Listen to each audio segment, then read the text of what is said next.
తెలంగాణ కాంగ్రెస్ లో ఇంకా పంచాయతీ ఎన్నికల జోష్ కొనసాగుతూనే ఉంది. గ్రామ పోరు సందర్భంగా మొదలైన రచ్చ కూడా అదే స్థాయిలో కొనసాగుతున్నట్లు కనిపిస్తోంది. మరీ ముఖ్యంగా పార్టీకి కీలకమైన ఆ జిల్లాలో ఆ మెరుపులు ఇంకా కనిపిస్తూనే ఉన్నాయి. సొంత పార్టీకి చెందిన మాజీ ఎమ్మెల్యేపై సిట్టింగ్ చేసిన ఆరోపణలు అగ్గిరాజేశాయి. అసలే పచ్చగడ్డి వేస్తే బగ్గుమనేలా ఉన్న ఈ ఇద్దరు నేతల మధ్య దూరం మరింత పెరిగినట్లే కనిపిస్తోంది. ఇంతకీ ఎవరా నేతలు, అక్కడేం జరుగుతోంది? వనపర్తిలో వార్ మళ్లీ మొదలైంది. సర్పంచ్ ఎన్నికలతో సలసల. మేఘారెడ్డి వర్సెస్ చిన్నారెడ్డి. నేతల మధ్య ఆగని ఆధిపత్య పోరు. కాంగ్రెస్ పార్టీ అధికారంలోకి వచ్చింది మొదలు సీఎం సొంత జిల్లాగా ఉమ్మడి మహబూబ్ నగర్ రాజకీయాలు ప్రత్యేకతను సంతరించుకుంటూనే ఉన్నాయి. ఏ నియోజకవర్గంలో చీమ చిటుకుమన్నా రాజకీయంగా హైలైట్ అయిపోతోంది. అందులో వనపర్తి నియోజకవర్గం మరింత స్పెషల్ అనే చెప్పాలి. ఇక్కడ ఇద్దరు అధికార పార్టీ నేతలు ఉప్పు నిప్పుగా వ్యవహరిస్తూ ఉండడమే దీనికి ప్రధాన కారణంగా చెప్పొచ్చు. అయితే ఈ రచ్చ ఇటీవలే గ్రామ పంచాయతీ ఎన్నికల్లో మరింత ఎక్కువగా కనిపించిందట. నియోజకవర్గంలో హస్తం పార్టీకి ఆశించిన స్థాయిలో ఫలితాలు దక్కకపోవడం అంతర్గత దుమారానికి కారణమవుతోంది. అసలే ఇంటర్నల్ వార్తో సతమతమవుతున్న లోకల్ పార్టీపై ఈ ఫలితాల ప్రభావం గట్టిగానే కనిపిస్తోంది. పార్టీలో సీనియర్ గా ఉన్న చిన్నారెడ్డికి, ఎమ్మెల్యేగా ఉన్న మేఘారెడ్డికి మరింత జగడం ముదిరినట్లు కనబడుతోంది. ప్రెస్ మీట్ పెట్టి మరీ సీనియర్ పై ఎమ్మెల్యే చేసిన కమెంట్స్ కాకరేపుతున్నాయి. ఈ అంశంలో మాజీ మౌనమే సమాధానం అన్నట్లుగా వ్యవహరిస్తుంటే ఎమ్మెల్యే మాత్రం తగ్గేదే లేదంటూ పార్టీ పెద్దలకి ఫిర్యాదు చేసేందుకు సన్నద్ధమవుతున్నారట. ఒక రకంగా చెప్పాలంటే పంచాయతీ పోరుతో వనపర్తి నియోజకవర్గంలో కాంగ్రెస్ పరిస్థితి కాస్త పట్టు తప్పినట్లుగా తయారైంది.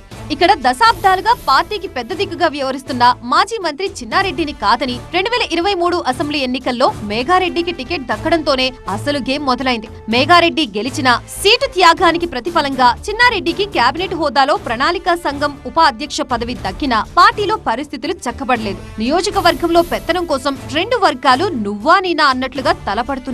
పార్టీ పెద్దలు ఎన్నిసార్లు సర్ది చెప్పినా ఎవరి దారి వారిదే అన్నట్లుగా వ్యవహరిస్తున్న ఈ నేతల తీరుతో సర్పంచ్ ఎన్నికల్లో పెద్ద నష్టమే జరిగినట్లు టాక్ నడుస్తోంది. స్థానికంగా బీఆర్ఎస్ ఊహించని విధంగా సర్పంచ్ స్థానాల్ని గెలిపించుకోవడమే దీనికి నిదర్శనంగా చెప్పొచ్చు. దీంతో కాంగ్రెస్ లో వర్గపోరు మరోసారి నివురుగప్పిన నిప్పులా మారిపోయిందట. మేఘారెడ్డి, చిన్నారెడ్డిల మధ్య మరోసారి పరిస్థితులు బగ్గుమంటున్నాయి. సర్పంచ్ ఎన్నికల్లో ఆ సీనియర్ నేత కార్యకర్తల్ని, పార్టీని మోసం చేశాడంటూ ఎమ్మెల్యే చేసిన కమెంట్స్ దుమారానికి దారితీశాయి. మేఘారెడ్డి ఖచ్చితంగా చిన్నారెడ్డిని ఉద్దేశించి వ్యాఖ్యలు చేశారని స్పష్టమవుతోంది. కాబట్టి ఏం జరగబోతుందనే ఉత్కంఠ ఏర్పడింది. సర్పంచ్ ఎన్నికల్లో జరిగిన పరిణామాలకి సీనియర్ సమాధానం చెప్పాలంటూ చిన్నారెడ్డిని డిమాండ్ చేశారు మేఘారెడ్డి. కానీ ఆయన మాత్రం ఇప్పటి వరకు నోరు విప్పడం లేదు. మొత్తంగా 141 గ్రామ పంచాయతీ స్థానాలున్న వనపర్తిలో కాంగ్రెస్ మంచి ఫలితాలే రాబట్టింది. 85 గ్రామ పంచాయతీల్లో ఆ పార్టీ మద్దతుదారులు జెండా ఎగరేశారు. అయితే ఇక్కడ ట్విస్ట్ ఏంటంటే ఇక పనైపోయిందని కాంగ్రెస్ నేతలు చెబుతున్న బీఆర్ఎస్ పార్టీకి ఏకంగా 51 గ్రామ పంచాయతీలు దక్కాయి. ఇప్పుడు ఇదే అంశంలో వనపర్తి కాంగ్రెస్ మరోసారి వారికి వేదికవుతోంది. తన మార్క్ చూపించిన మాజీ మంత్రి నిరంజన్ రెడ్డి 50కి పైగా స్థానాల్లో తన మద్దతుదారుల్ని గెలిపించుకుని పొలిటికల్ గా పట్టు నిలుపుకున్నారు. అయితే బీఆర్ఎస్ గెలిచిన స్థానాల్లో 15 నుంచి 20 కాంగ్రెస్ పార్టీ బలపరిచిన అభ్యర్థులే గెలిచే అవకాశం ఉన్నా కొందరు సీనియర్లు చేసిన డోకాతో ఫలితం తారుమారైందన్నది ఎమ్మెల్యే మేఘారెడ్డి వాదన. సీనియర్ల వెన్నుపోటు రాజకీయాల కారణంగానే కాంగ్రెస్ పార్టీ జెండా మోసిన కార్యకర్తలకు నష్టం జరిగిందని ఆవేదన వ్యక్తం చేస్తున్నారు. అయితే ఈ విషయాన్ని ఇంతటితో వదిలే ప్రసక్తే లేదంటున్న మేఘారెడ్డి రాష్ట్ర పార్టీతో పాటు ఢిల్లీ స్థాయిలో ఫిర్యాదు చేసేందుకు సిద్ధమవుతున్నారట. అసెంబ్లీ ఎన్నికల నుంచి నేటి సర్పంచ్ ఎన్నికల దాకా జరిగిన పరిణామాలను హైకమాండ్ కి తెలియజేయాలనే ఆలోచనలో ఉన్నారట. ఏ గ్రామాల్లో తనని, తన వర్గాన్ని ఎలా ఇబ్బందులు పెడుతున్నారో పూర్తి వివరాలతో డేటా సిద్ధం చేస్తున్నారట.